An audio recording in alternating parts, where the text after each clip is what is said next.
sure that it comes up, and then we'll begin. That looks good.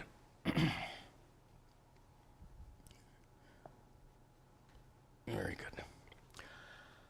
Om Sahana Vavatu Sahano Bhunaktu Sahavidyan Karavavahai Tejasvinavadhitamastu ma vidvishavahai. Om Shanti Shanti Shanti. Om. Very good. Welcome back. Welcome also to the many viewers watching this satsang online. We have, as always, we have a lot of questions, probably more than we'll get through, so I apologize in advance if we're not able to address your question. And as always, we'll alternate between online questions and questions from our local students here. We'll begin online. First question from Prashanto, who's written before. He's from Bangladesh. I would like to ask about J Krishnamurti, who appears to propagate, he's no more, but he taught non-duality and realizing Brahman.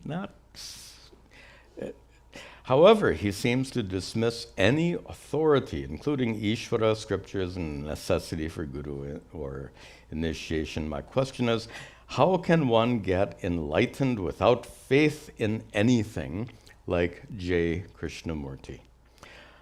J Krishnamurti was a very, I think, a fascinating person. I've never met him, even though he was in California from time to time when I lived there. But I read a number of his books and watched a number of his videos, just trying to understand him. Because what he taught, in some ways, was very close to Advaita Vedanta, and in some ways, he left huge parts of Vedanta out. And that's problematic.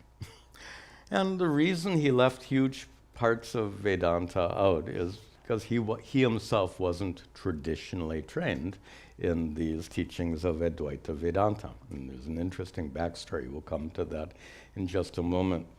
A comment though, how can one get enlightened without having faith in anything like J Krishnamurti? You're assuming that he is enlightened. How do you know? How does anyone know? We don't know. We don't know. The fact that he was very insightful, that's true. The fact that he spoke very well is also true. His books are brilliant, his lectures are brilliant, doesn't necessarily mean he was enlightened. And the fact that he didn't traditionally study Advaita Vedanta doesn't mean he wasn't enlightened. So if you ask me, well, okay, Swamiji, was he enlightened or not? How should I know? Ask him. And he's not available to ask. Anyway, this is a problem, and it's a problem to assume someone is enlightened. What we do know, and you have to know his backstory. If you don't know his backstory, you won't understand the problem with the teachings of J Krishnamurti.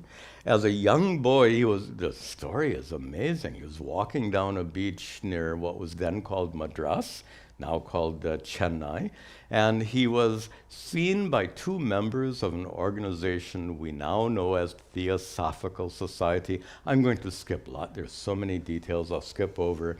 And these two members of the Theosophical Society said, "That's him."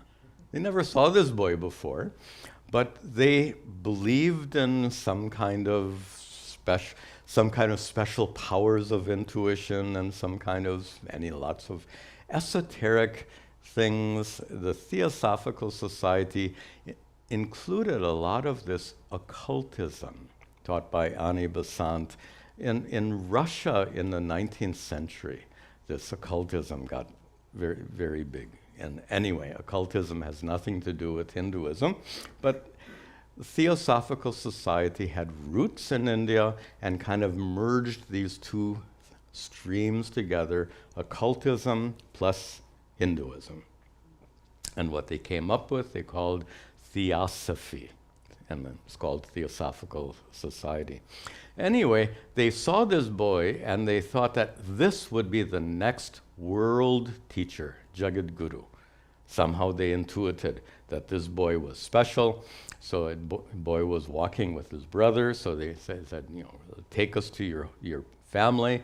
They saw the family, and somehow they were able to convince the family that the best thing they could do for their son and his brother was to let them take him to England to be educated. And his parents probably were poor villagers and said, hey, this is the only way my kids are going to get higher education. They're going to take them to England. Great, go for it. It was surprising, very unusual story. Anyway, so young Jiddu, as he was called by his parents, along with his brother, they were spirited away to England, and they were taught not only normal subject matter, and they were well taught and well taken care of. There's nothing overtly abusive in this story. It's all questionable, of course, but nothing, no child abuse and all of this stuff.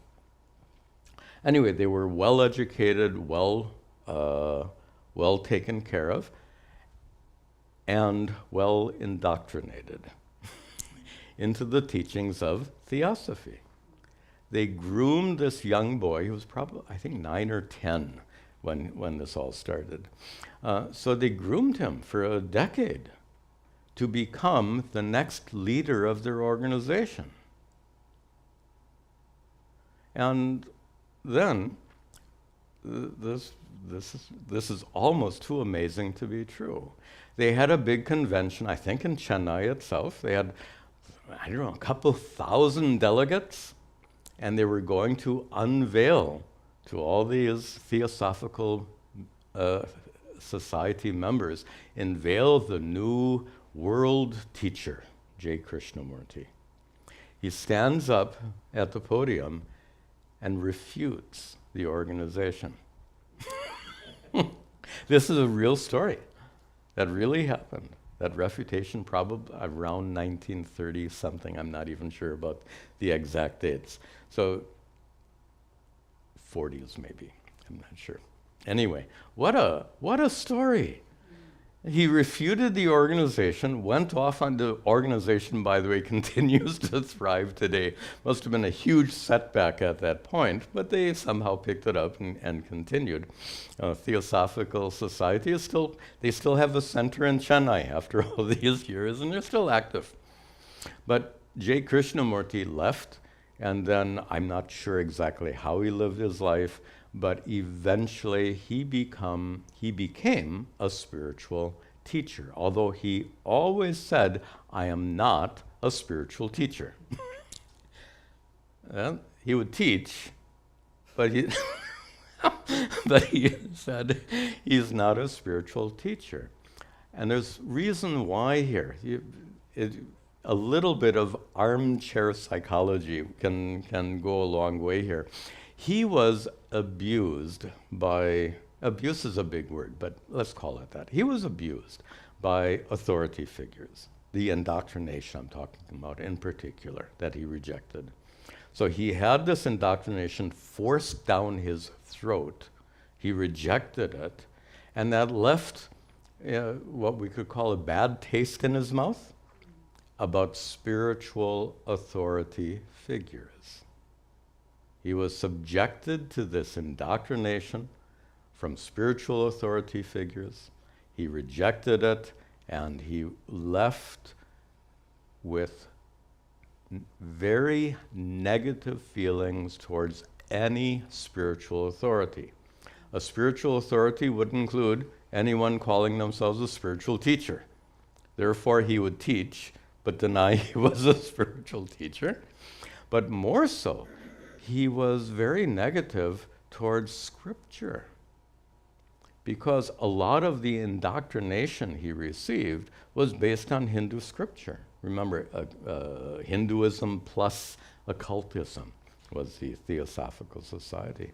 So he continually, mostly he taught in England, some in Europe and some in California, as I said, but he taught mostly in India, and he would tell everyone, truth is a pathless land, putting down Hindu scripture deliberately, casting doubt on the validity, the authoritativeness of Hindu scripture.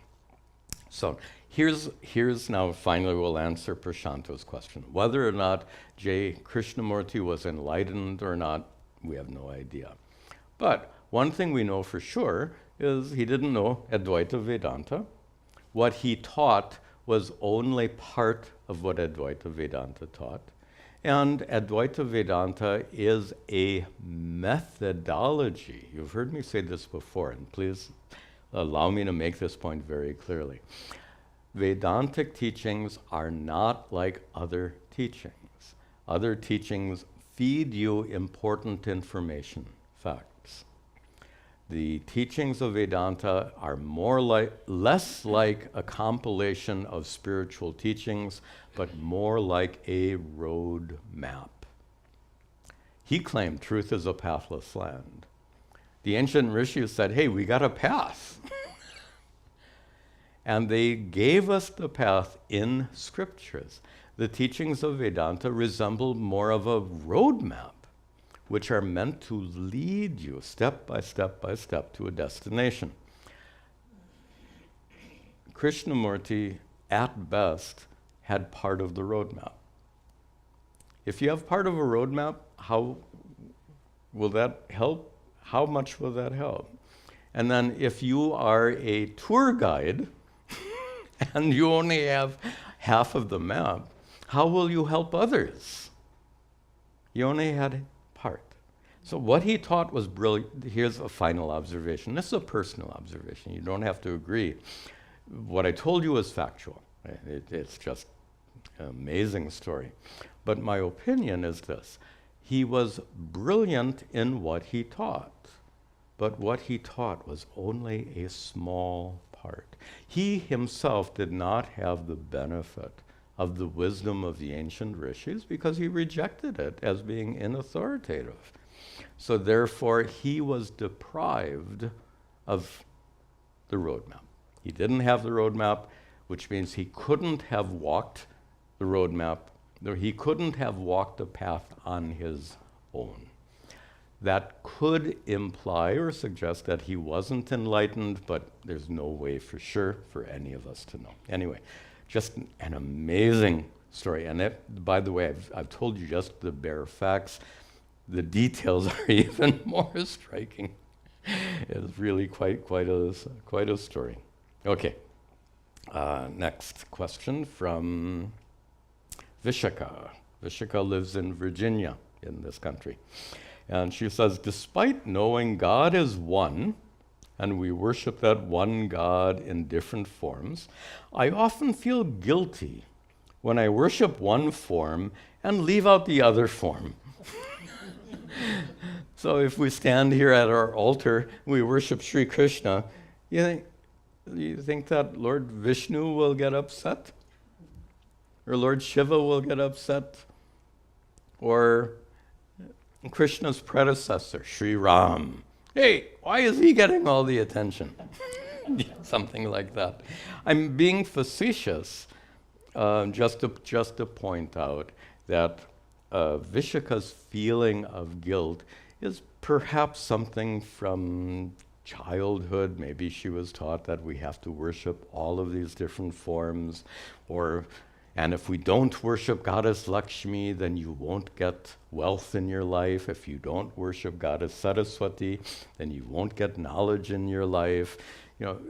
Children are often told things like that. And maybe it's appropriate for children, but we have to let go of some of those childhood teachings. So Goddess Lakshmi is not going to get, if you never pray Goddess Lakshmi, goddess of wealth, does it mean you're destined to be a pauper? Doesn't really work like that.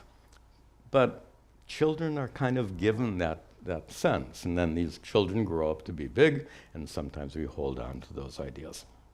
Now, next question, how can we worship the formless God? That's interesting. And in fact, what was it? There's a video. Do you know the name of that video? I think it's something like, if God is formless, how can one worship? It's a video, maybe a half a year old. It's a big topic. Let me suggest, instead of trying to explain it here, better to watch that video. I think the first part of the title is If God is Formless. And it's got a striking image on the front. It shows a Hindu monk sitting in front of an altar, and the altar is empty. So look for that video. It's well done, and I think it'll answer the question in a much more meaningful way than I could hear. One more part of her question is also how to see the divinity, that one God, in people who are mean, selfish, cheats, or in wild animals of prey. Or I would give one more example. The most difficult place to see the presence of divinity is in politicians running for office. I mean, that's not always the case, but often the case. Absolutely a challenge to see the inner divinity. First of all, seeing the inner divinity doesn't mean you see anything anyway. Not like the person has some aura shining around them. I think the most crucial thing, and we'll keep it short. I want to take some other questions here, so allow me to make this a little brief. The key is to understand good people are capable of terrible actions due to wrong thinking. We all make mistakes. Who doesn't make a mistake? Good people make mistakes. Why do we make mistakes? We didn't know better at that time in that situation. You're all good people. Why did you make those mistakes? It happens. And the bottom line is due to ignorance. Big topic, we'll leave it there. Next question, then we'll take some questions here. This question from Malar, who lives in Coimbatore, near my Guru's ashram. I understand that consciousness has no attributes. Consciousness means, and just to make sure that we understand our Vedantic meaning of consciousness, how do you know what's happening right now? The answer to that question is consciousness. You are aware or conscious of whatever is happening right now. And that consciousness, according to the ancient rishis, what they discovered is that consciousness is the so-called inner divinity, meaning it is unborn, uncreated, unlimited, boundaryless, etc., utterly unaffected by anything, unchanging.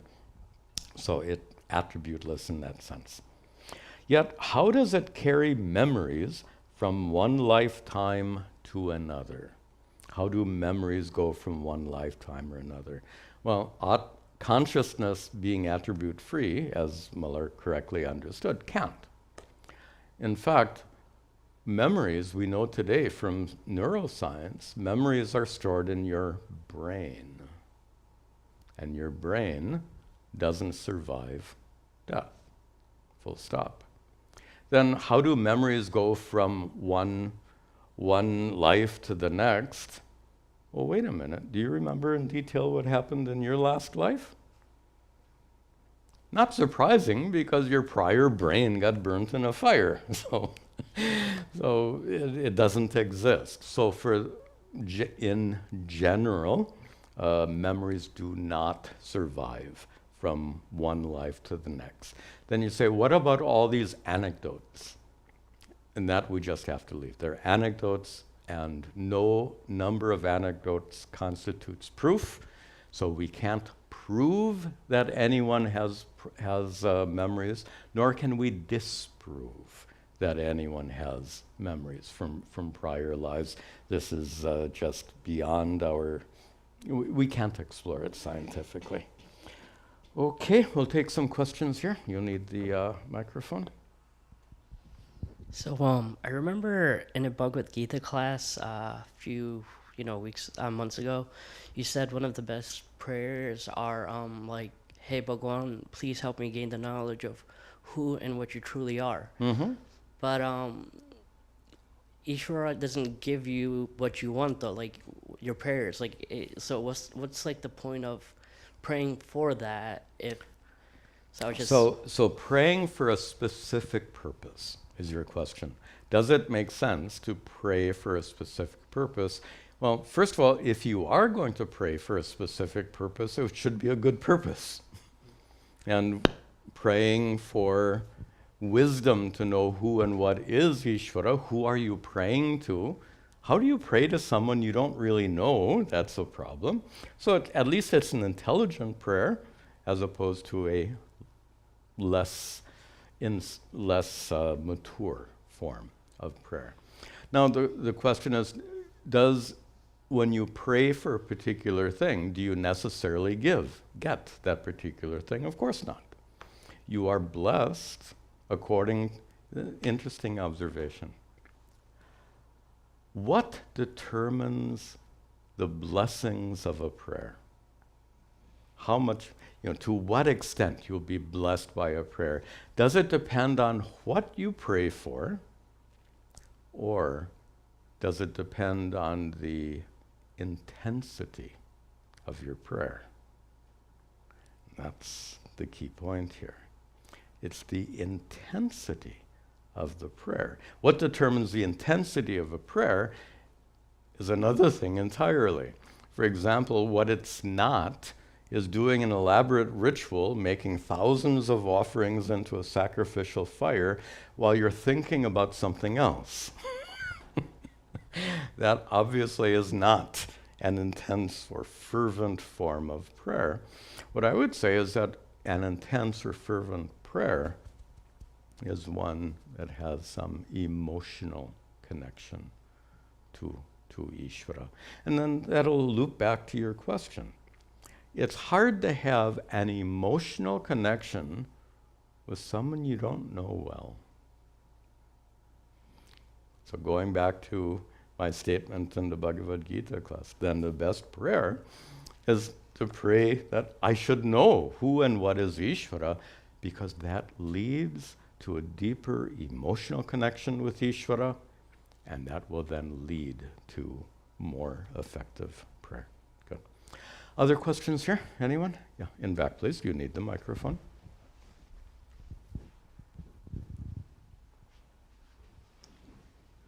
Swamiji, all spiritual seekers, they want moksha, basically to end the birth-death cycle, and to end basically all suffering.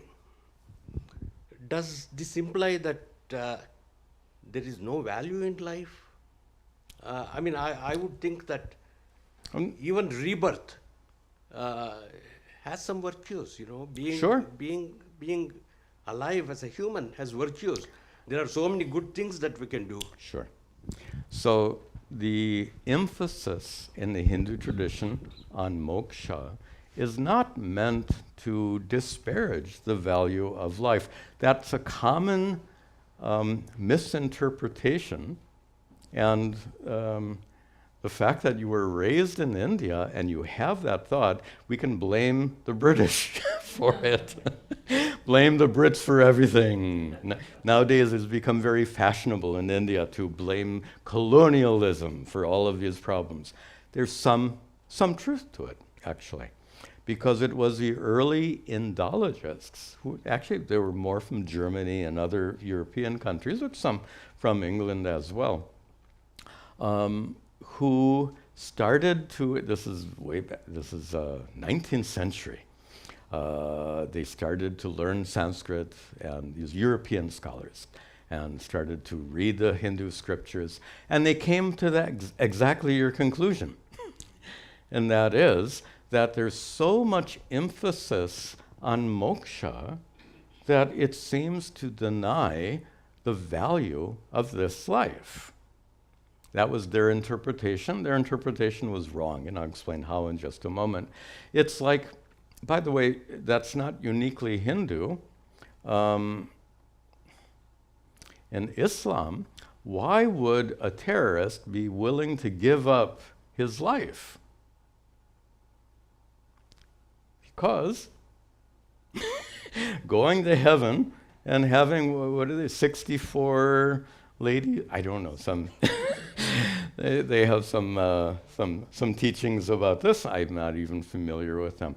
So that terrorist is promised being a, I just missed my, what is their word for martyr? Jihad. No, martyr. A very common word. It just escapes my mind. Safid? Safid? No. Shaheed, thank you. It just escaped my mind. Shaheed. You become a martyr, which means you're guaranteed heaven. You blow up yourself and a bunch of innocent people, you're guaranteed to go to heaven. By the way, that's not mainstream Islam. Mainstream Islam is indeed a peaceful religion, but this terroristic, this jihadi Islam is something else. How about amongst Christians? This comes up in a big way. There are plenty of biblical stories, like the story of Job, that tell of a person who's suffering like anything. That's okay, because when he dies, he goes to heaven, and then he gets all the wonderful life. There are certain strains of Christianity which are very anti-world, anti-life. There are forms of Christianity, like Islam, that prohibit music and dancing. These are not mainstream, but there are some Christian traditions that denigrate the value of worldly life because they think you are distracting your attention from the real goal of going to heaven. So this is an argument that could be made of pretty much of any religion. That, every religion talks about something that happens after you die. And therefore, if the goal comes after you die, what happens while you're alive is less important. And that's common not to various trains of thought in Hinduism and other religions as well. So, the answer to that, in fact, the way Hinduism treats this topic is brilliant and unparalleled in other religions. I'm not trying to put down any other religion, but look at this. The ancient rishis understood these four goals of life, they called them purusharthas, 4 goals of life, which included kama, artha, and dharma and moksha. I need to explain these briefly. They said moksha, liberation, enlightenment, is the highest goal of life. They never said it was the only goal of life. In the earliest scriptures, it was one of 4. Highest, but one of 4. And further, the other 3 goals begins with kama, pleasure. The ancient rishis acknowledged the fact that seeking a happy and content life, enjoying your life, enjoying the life that's given to us by Ishvara, is a valid goal of life, so long as it's pursued along with the other 3. Similarly, artha, often translated as wealth, is a valid goal of life so long as it's pursued with the other. Dharma is more concerned with going to heaven, which is more like the perspective of other religions, and finally moksha, liberation and enlightenment. So the ancient rishis, I think, were unique in having this strikes me as a very balanced perspective, more so than you find in some other traditions. So they hold liberation as being the highest goal of life, but without denying the value of this life. If they wanted to deny the value of this life, then kama and artha would not be legitimate goals of life. But the ancient rishis themselves acknowledged the legitimacy of worldly achievements. They just made the observation, and you've heard me make this observation many times. Worldly achievements are worth it, go for it, but with the understanding that you will never, ever get perfect peace and contentment through those worldly achievements. If you want perfect peace and contentment, you should be studying Vedanta. Does that answer your question? Good question. Let's see some more online here. Next question from Arun. Arun lives in Bangalore. Some schools of Vedanta put a lot of spin on their interpretations. You know, I've found myself using that word spin, and I'm beginning to think I shouldn't use the word spin, because in English it has a very negative connotation.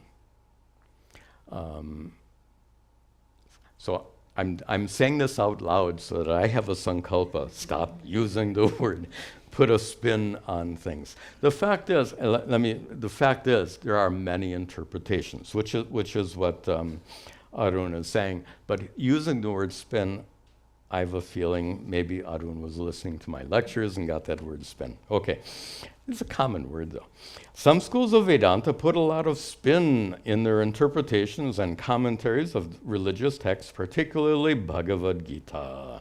Will this not create confusion in the minds of young sadhakas, spiritual aspirants, and lead to divisiveness? Okay. It's what Arun said is quite true. There are many translations of Bhagavad Gita with very different interpretations. We'll call them sectarian interpretations. The most famous of which is the Bhagavad Gita as it is by Swami Prabhupada, the founder of ISKCON. And it's as it is. Bhagavad Gita, as my guru used to point out, Bhagavad Gita as it is 700 Sanskrit verses without commentary. The moment you add even a translation, much less a commentary, the moment you add anything to those 700 verses, it's no longer as it is. It's as you say. And here's why I'm criticizing myself for using the word spin. When Prabhupada translated the Bhagavad Gita, he was translating it for whom? For his students. His students, his followers, who were adherents to this Vaishnava tradition in which he was raised. And what I would say is, for those raised in that particular Vaishnava tradition, his translation is great. But for others who are not indoctrinated in that particular Vaishnava tradition, it's not very helpful at all. You know, for students of Advaita Vedanta in particular, it's and this is where the word spin comes from. As a typical Advaita Vedantan, I would look at that text and say, there is a deliberate slant of these teachings towards this particular sectarian group of Vaishnavas. That's a fact, but to use the word spin is a judgment, because it's negative. And what I'm suggesting is, it's not necessarily negative. What is negative is its title. His translation and comments are meant for his followers. The title, however, as it is, suggests that it's suitable for everyone. That's the problem. So a translation by Swami Prabhupada is not it's deliberately slanted, but I would say for a good reason and not a harmful reason. I'm giving benefit of the doubt. Yes, I know we can make the opposite argument, but I prefer to give the benefit of the doubt. Here in Advaita Vedanta, look at if you read carefully the commentary of Sri Shankaracharya, absolutely he puts an Advaita slant on the teachings of Sri Krishna. Now, it turns out that Sri Krishna's teachings include both dualistic and non-dualistic expressions. They're both there. Obviously, Prabhupada will avoid the non-dual expression and slant it this way. Shankaracharya will ignore the dualistic expressions or slant them the other way. This is what happens. This is normal, and I would say it's not done with malicious intent. So that's why I have to stop using this word spin. It's not done with malicious intent. It's done to serve the needs of a particular audience. Now, his question is, will this not create confusion in the minds of young spiritual seekers and lead to divisiveness? Perhaps. I mean, this is just human nature. We have different groups. Wherever there are different groups, there are divisiveness, there are different texts with different interpretations. So the best thing, the way to avoid divisiveness is with the approach I've just said. That let me extend it out a little bit. I would say, allow me to have a little fun. This is Satsang. This is not a formal class. So having some fun, I could say, Christianity is the best religion for Christians. Islam is the best religion for Muslims. You get my point? Judaism is the best religion for Jews. And how can you argue with that? This is, I think, a very healthy way to diffuse some of this divisiveness that goes on in modern times. And just to recognize the rights of others to follow a religious or spiritual tradition that they personally find valuable. So you don't have to agree. Again, I'm just having fun. If somebody likes broccoli and you don't, should you hold it against them? What's wrong with you? They have a right to like broccoli. Christians have a right to call their religion best. The person who likes broccoli has a right to say, I like broccoli best. No problem. Okay, let me cut myself short a little bit here. Next question. Oh, this is a big question. This is from Uma, lives in Chicago. In quite a few instances in the Mahabharata during the war, where we find that the Pandavas go against what is considered right and ethical in order to emerge as victors. She gives 3 examples: the killing of Drona, the killing of Duryodhana, and the killing of Karna. And Sri Krishna advises Pandavas, encourages them to take specific actions. How do we understand this as protecting Dharma?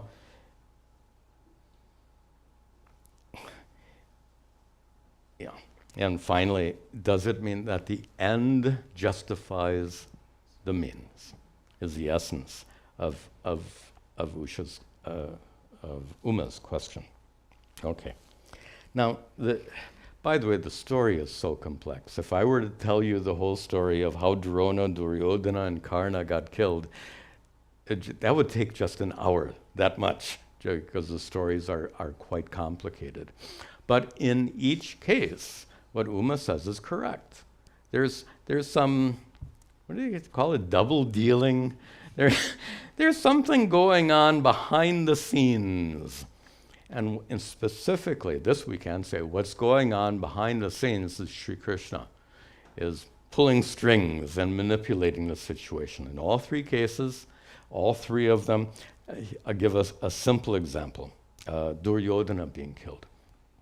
At the very end of the war, Bhima is fighting against Duryodhana and losing. Uh-oh. And Sri Krishna knows the secret to kill Duryodhana. Duryodhana was given by his mother. And again, that story itself would take half an hour.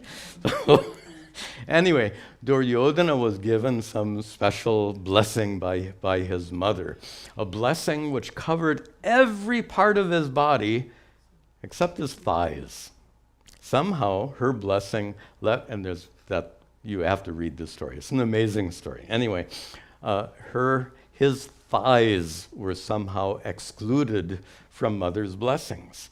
So Sri Krishna is watching Bhima and Duryodhana fight, watching Bhima getting the worst of it, and then Sri Krishna says, and catches Bhima's attention.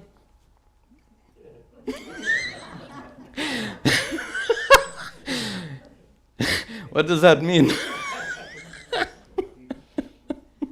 And the Bhima breaks Duryodhana's leg and he dies on the battlefield. So Krishna intervenes. Now you could say that's, from a strict interpretation of battlefield etiquette, which was considered very important in those days, that was a violation of battlefield etiquette. Sri Krishna unfairly intervened on behalf of Bhima. The other stories are even more complex, so we'll leave those aside. But this is a good example.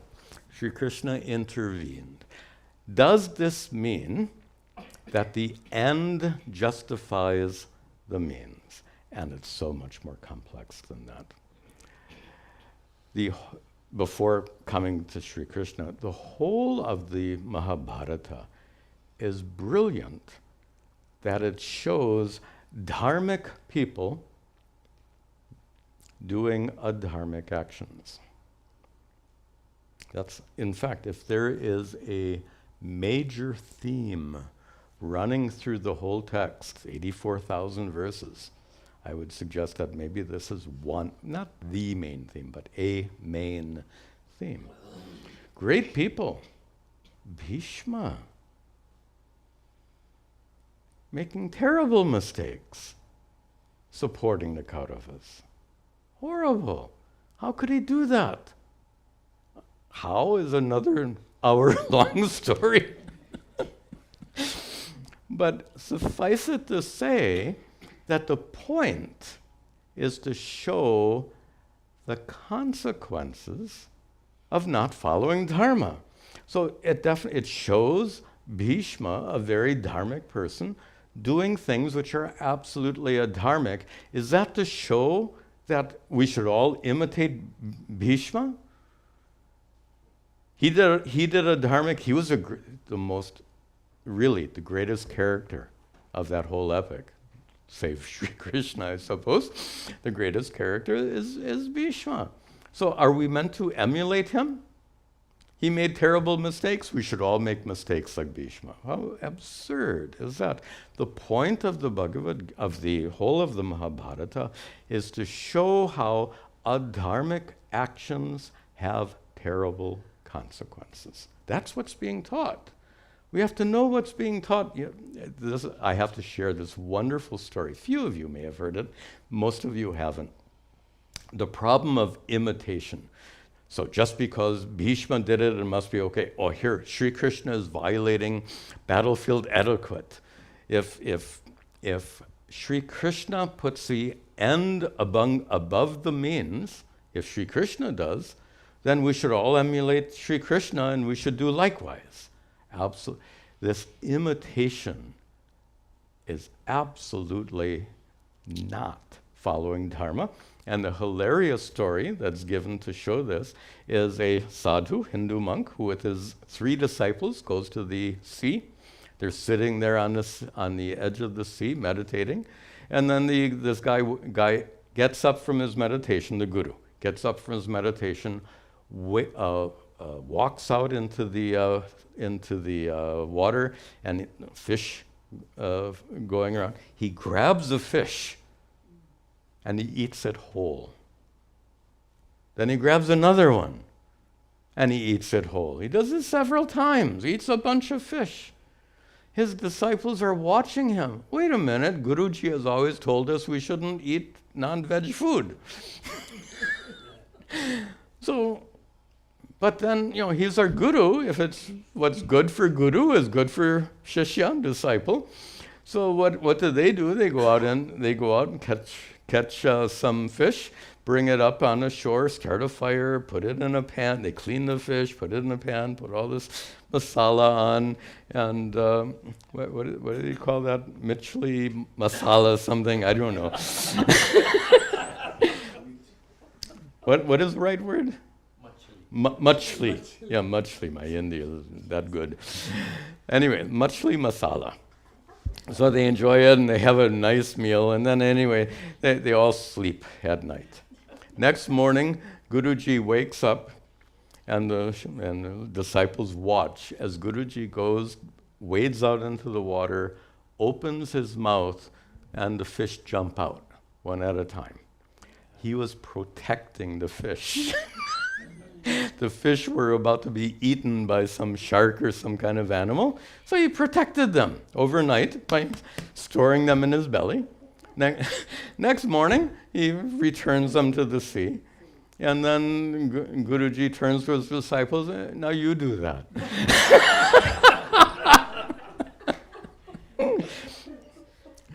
So the point is obvious.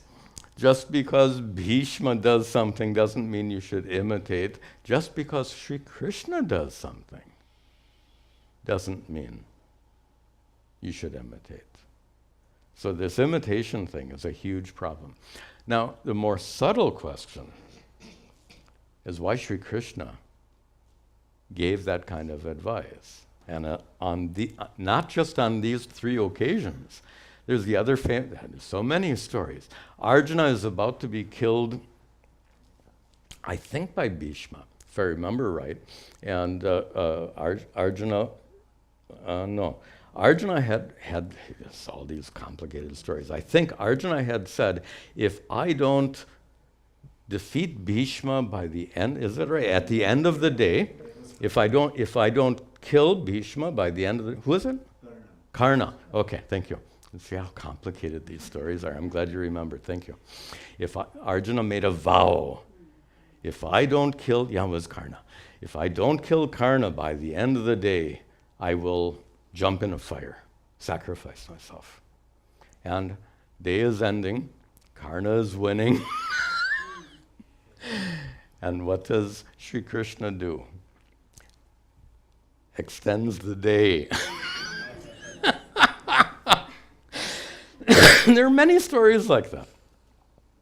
And it seems unfair somehow. And to call it unfair or violation of battlefield etiquette and all of this stuff is to take a very narrow human kind of perspective. Suppose we shift the perspective and understand Sri Krishna as God of the cosmos. From that perspective, Sri Krishna becomes karma paladatta, the giver of the fruits of action, the one who has to ensure that everyone on the battlefield receives the results of their past bad actions, harmful actions, and he can do, and the means in which he does so, anything is fair game. He doesn't have to conform to your expectations of what is fair or what is battlefield etiquette. So that's to give the example of Duryodhana. And he says, told Bhima, hit him in the thigh.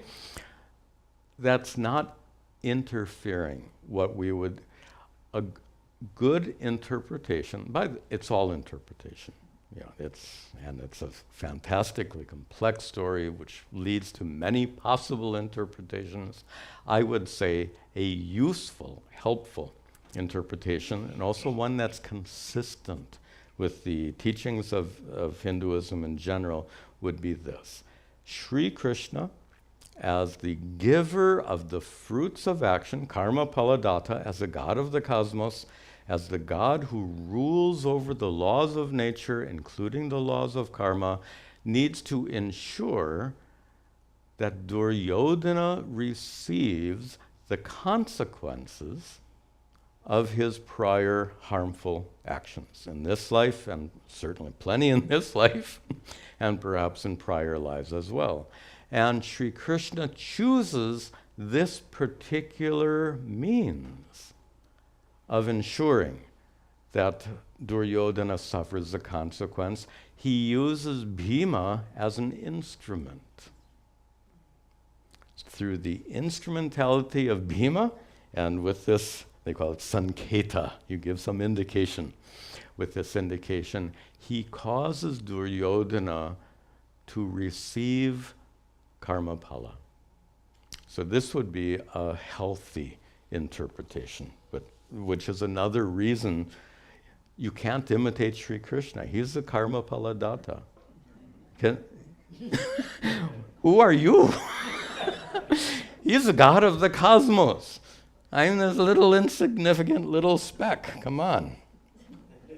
All right, next question from Sushma, who lives in Mumbai. In Uddhava Gita, we taught about 3 gunas. By the way, let me just paraphrase this. In both Uddhava Gita and Bhagavad Gita, 3 gunas are discussed frequently because gunas were part of the ancient worldview. I've said before that what we look at the world in terms of matter and energy, they looked at the world in terms of sattva, guna, rajas, and tamas. So that was their worldview. Then further, Bhagavad Gita and Uddhava Gita talks about the necessity of cultivating sattva guna in the mind. Because sattva guna is conducive to spiritual growth, conducive to gaining enlightenment. So then her question is, he also advises Uddhava to overcome sattva guna itself. And we find the same teaching to Arjuna in the Bhagavad Gita. You're supposed to cultivate sattva guna and reduce rajas and tamas, but ultimately all 3 gunas are to be transcended.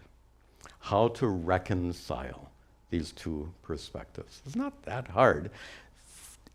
One who has gained in enlightenment is said to be triguna atita, beyond the 3 gunas. Because the 3 gunas belong to the world, and the enlightened person is one who has transcended, as it were, this world. Big topic, we'll just make it very brief. One who has transcended this worldly existence. That's the end point. But how do you get to the end point? By cultivating sattva guna. Because you won't get enlightened unless you cultivate sattva guna. So 2 steps. First, you cultivate sattva guna. 3 steps. Cultivate sattva guna, get enlightened, and then you have transcended all 3 gunas. So it's all part of this process of spiritual growth. Next question here. We started a little late. We'll take a few more. This is from Amit, who lives in India. How does the brain and mind feel emotions like pain, happiness, and sadness? Or is it only experienced by consciousness? This is, and he goes on for several more sentences. It's very tricky. Let me try to make Amit's question very clear. Who is having this experience right now? As you're watching this satsang, or as you're present here in this satsang, who has this experience? He says, who feels pain? Does your brain feel pain? Does your mind feel pain? Does consciousness feel pain? A, do you remember these multiple choice? A, brain. B, mind. C, consciousness. D, none of the above. Honestly. First of all, the brain is 2.5 pounds of jello. It doesn't feel anything. It's a thing. It's not a conscious being. Mind arises in the brain. Is there such a thing as a mind without consciousness? Doesn't exist. Now, mind, actually I should have done that last. We have to get rid of number C. Does consciousness experience pain? So many times we've discussed that consciousness is unchanging.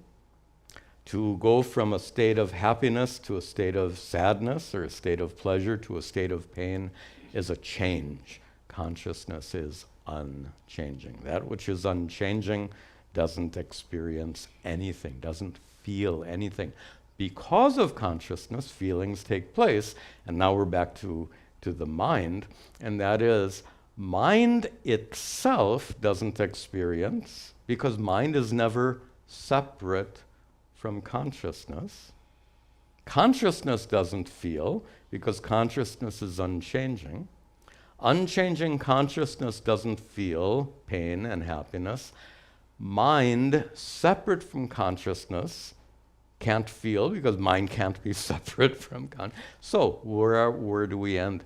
Mind in the presence of consciousness has experience. A little subtle, but really important to understand that. Many people make the same mistake Amit has, and that is we like to chop everything up into nice categories. One category, body, brain. Another category, mind. Another category, consciousness. Which is it? And that's a shortcoming in our thinking. We get very stuck in these categories, boxes. There's a body box. A box means like a compartment, and we call it, psychologists call it compartmentalization, to look at the world through the lens, so to speak, of different compartments. So there's a physical compartment for the body, there's a mental compartment for the mind, there's a spiritual compartment for consciousness. Life is more complex than these individual compartments. So what Vedanta teaches, right from the very beginning, is that the one who experiences is always considered a combination of consciousness and mind. Mind in the presence of consciousness has thoughts. Mind in the presence of consciousness has feelings of happiness and sadness. Mind in the presence of consciousness has perceptions of pain and pleasure, but it's mind in the presence of consciousness, and that's the key. And that'll. So it's not he's wondering, is it the brain, is it the mind, is consciousness? So instead of going through that, then Amit follows on with some technical terms. What is the difference between chidabhasa, reflection of Atma, and Atma itself? Chidabhasa is a technical word for experience. Atma means consciousness. What is the difference between consciousness and experience? You can't have experience without a mind. So chidabhasa implies the presence of a mind. Chidabhasa is consciousness reflected in the mind. It's consciousness from the perspective of the mind, as opposed to consciousness in and of itself. Before I get a few more questions here, any last questions here before we? Yeah, a question here, please. Pranam Swamiji. So to extend the previous question and what we learned in the previous hour, buddhaiva eva sa vigyate, right? Only by the, or gruhyate, only by the intellect can we grasp that, the consciousness. Are we not separating buddhi and consciousness by saying this and that, and how to go from this almost Sankhyan perspective of buddhi is a separate thing than that to Advaita perspective? Okay. It's a problem of language. How to convey these lofty teachings of Vedanta. We're stuck with words like consciousness and buddhi, intelligence, mind. What can we do? We use these words as skillfully as we can, keeping in view the limitations of those words. So you're referring to an earlier class on Shankara's Upadesha Sahasri, where Shankara said that Atma can be grasped, and he uses the word grasp, grhyate. Atma can be grasped? Shankara uses the word grasp. Grasped by the buddhi. Okay, hand can't do it, but then maybe the mind can. Well, the word grasp itself is used in a metaphoric sense. The word buddhi is used with full understanding that buddhi doesn't exclude consciousness. So this is the complication of Advaita Vedanta, and that is the words we're stuck using all have their limitations. Allow me to extend this observation a little bit. So, knowing that words have limitations, suppose you pick up a text and you start reading the text, understanding all the words, but you don't understand the limitations of those words because you're not quite enlightened yet. You haven't studied enough Vedanta. So this shows how important it is to have some guidance when we're studying more sophisticated teachings, because these words are confusing. Any words, and first of all, we're talking about Sanskrit words like chit, consciousness, and buddhi, intellect. Sanskrit words are far more precise than English. If we use English words, it's far less precise, meaning you'll get much more confused reading English words, but then if you don't know Sanskrit, what choice do you have? Anyway, the point I'm making, I think, is quite clear, and it's simply that all of these teachings are in the form of words. It's difficult to get the correct meaning, so independent study has some shortcomings. For that reason, best to have some guidance. Okay, next question is from Ayaz. Ayaz lives in Melbourne. He asks, my questions are related to moksha, mainly about what you expect to achieve in moksha after death. How do you imagine moksha to be? Why should you pursue it? And then it goes on for many paragraphs. And I'm sorry, in our satsang, there's no way in the world we can get into all of that. It looks very thoughtful, but I would invite you to write another question very concisely. So let let me, just glancing at your comments here, let me try to offer a response. How do you imagine moksha to be?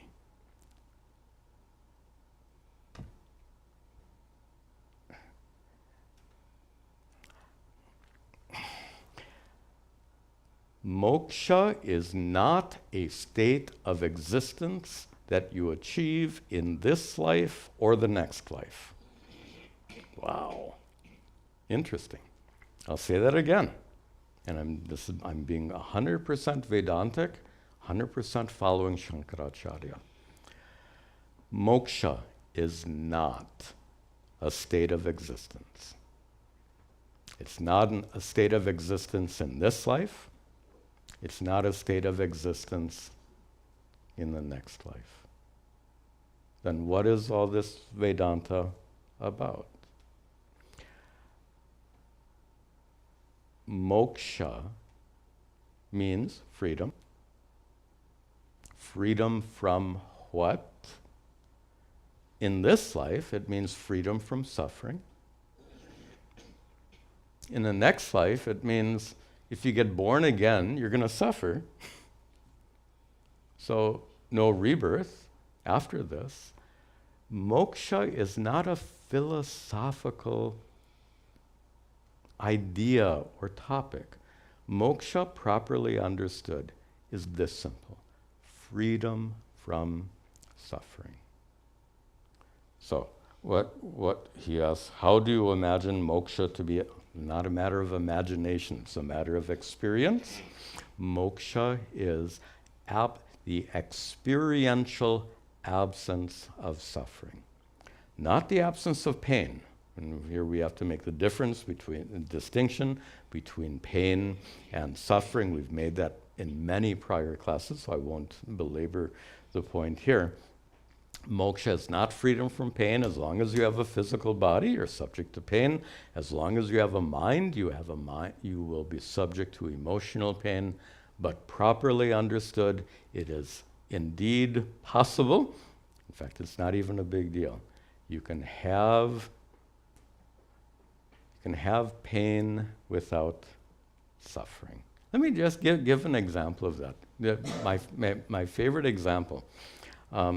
Actually, I won't, because it'll go too far. So, moksha is freedom from suffering. That's not a philosophical idea or concept. It is an experiential reality for one who has been successful in following this path of Vedanta. Why pursue it? Who wouldn't? In fact, that's what everyone pursues in life. Why do you do what you do? To avoid suffering and to find happiness or contentment. Everything you do is for the sake of avoiding suffering and going for contentment. So, but that takes effort, and you're not always successful, right? So, moksha means no effort and no failure to avoid suffering. Absolutely no suffering. Okay. I'm going to take one more question, then we'll conclude. This question is from Guillermo. I hope I'm pronouncing. No, Yogi. Yogi has asked questions before from Glasgow. Yes. Eastern spiritual traditions all seem to converge towards the same ultimate goal of liberation, whether it's referred to as moksha, enlightenment, kensho, or nirvana. People who have attained understanding through these paths often describe their experience similarly, seeing things as they are and free from suffering. So, given that, he asks, do you, and he's asking for a personal opinion, do you believe that various spiritual traditions like Zen Buddhism and Advaita Vedanta are different methodologies leading to the same realization? From the perspective of Advaita Vedanta, are there any potential limitations or deficiencies in Zen? So a comparison he's asking for. the same ultimate realization. Can there be many? So if it's ultimate, by, by definition, there can't be any others. By the way, please note, some people get really confused about it. A lot of people will talk about degrees of realization. Oh, he's more realized than her, or she's more realized than him. Give me a break. If it's enlightenment, there are no grades of enlightenment. There are grades of assimilation. We've talked about, I think, in last week's satsang. We won't return to that. Grades of assimilation, not grades of moksha or enlightenment or anything else. But degree to which you've assimilated that, there are indeed grades. So there's only one ultimate realization. Are all these other teachings different methodologies leading to the same goal? I'm not an expert in all the other systems. I've studied some Buddhist scriptures, and I've studied some other. In fact, before I came to Advaita Vedanta in the 1970s, I was studying anything that would come around. Living in California was a spiritual heyday, and so in the 70s, so I would go after everything, and I immersed myself in all kinds of things, but not that I'm an expert in any of that, except in Advaita Vedanta. Are they different methodologies? We'll give them the benefit of the doubt that they are different methodologies that lead to the same thing. Are there any limitations or deficiencies in those traditions like Zen? Again, I'm not an expert. I can't make that judgment. One thing I can say is I've been studying Advaita Vedanta intensely since the late 1970s. You can figure out how long that is. And I continue to be amazed by the power of its methodology. A concluding statement. We can say that Zen, different schools of Buddhism, different schools, Sufi, you've left many have been left out. What about the Sufi tradition?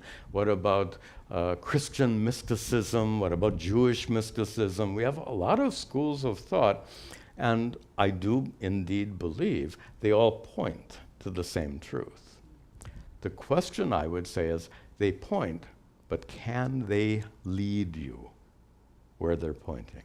They're pointing at the same truth. Can they effectively lead you to that point? I can't make any judgment on the other traditions, but as I was saying, the teachings of Advaita Vedanta, especially the teachings we've received from Shankara and that whole lineage, are just amazing in their capacity. Not just to point, it's easy to point. Suppose you're standing at the bottom of a tall mountain. You're in the Himalayas, pointing at the top of Mount Everest. Pretty easy to point.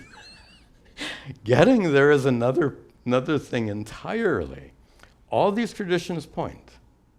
Can they lead you there?